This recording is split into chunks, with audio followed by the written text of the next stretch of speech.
I just figured out how to map the Magic NS2 adapter. This will work on the Magic NS1 adapter if you have it up to date. So to remap it, because right now, if you look here, B is enter, A is back. So all you have to do is hold this menu button and the A for about 5 seconds. 1 and 2 and 3 and 4 and 5. And you can see now it actually matches Xbox mode. So if we go ahead and go to controller testing, and then test input devices, control buttons, you see A is A. Let me actually close to you. B is B, Y is Y, X is X, and even when I do this, there's no lag because this emulates a Nintendo Switch Pro controller when in the correct mode. And I don't technically need the cable anymore. And you can see here, it normally takes a while to connect, but as soon as I feel the vibration, it should be connected. There we go. See?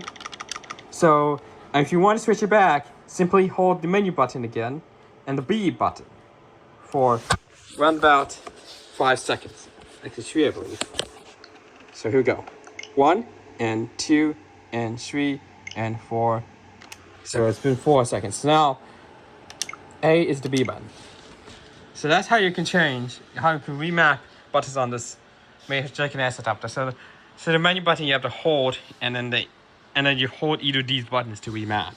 So if you have, like, say, a Nintendo Switch controller plugged into, like, let's say an Xbox, which I don't know how you're going to get through the authenticating, it would be basically the same thing. But in order to get through authentication for that one, you need something like a Cronus Max. With the Cronus Max, you then, so how the Cronus Max works is you first take this out.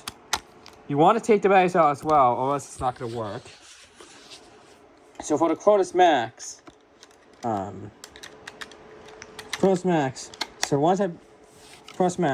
you plug the Cronus Max into the Xbox, it's gonna flash. So it'll be a numeric display with flash AU authenticate, and you have to make sure the cable you have connected is data cable, and you plug in. And once you do that, it's gonna authenticate. And you simply unplug that, and then you're able to connect any controller using the USB port, either with a Bluetooth adapter or with a wired connection. So that's how the Xbox Cronus Max ones will work. If you connect the Cronus Max to the Switch, it may not actually work properly, but for like an Xbox, it does work. Because if you plug this directly into an Xbox, it's not going to work. Because like PlayStation, Xbox requires the authentication of the controllers to be able to work. If they don't see that, then it's not going to work. It's not going to work if they don't see that authentication.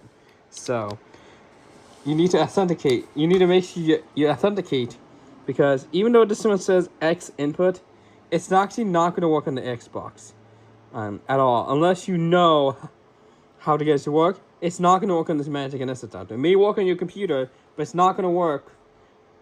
It's not going to work on the Xbox because this will not emulate the authentication thing at all. So for the Xbox ones, you need a Cronus Max, and then with the Cronus Max, you can plug, after you authenticate to the Cronus Max of an Xbox controller, you can then plug this into it, and then you can use this to connect your controllers.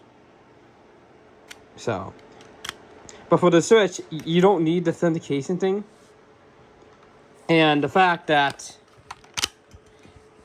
you could just put the batteries directly in. As soon as you put the batteries directly in and turn it on, it's going to connect. So, like I said, when you want to use it on the Xbox, it's not really going to work because you need to authenticate it. As you can see here, it does work, but at the Nintendo Switch mapping, But that's how we map the Xbox button, just by doing those two simple buttons.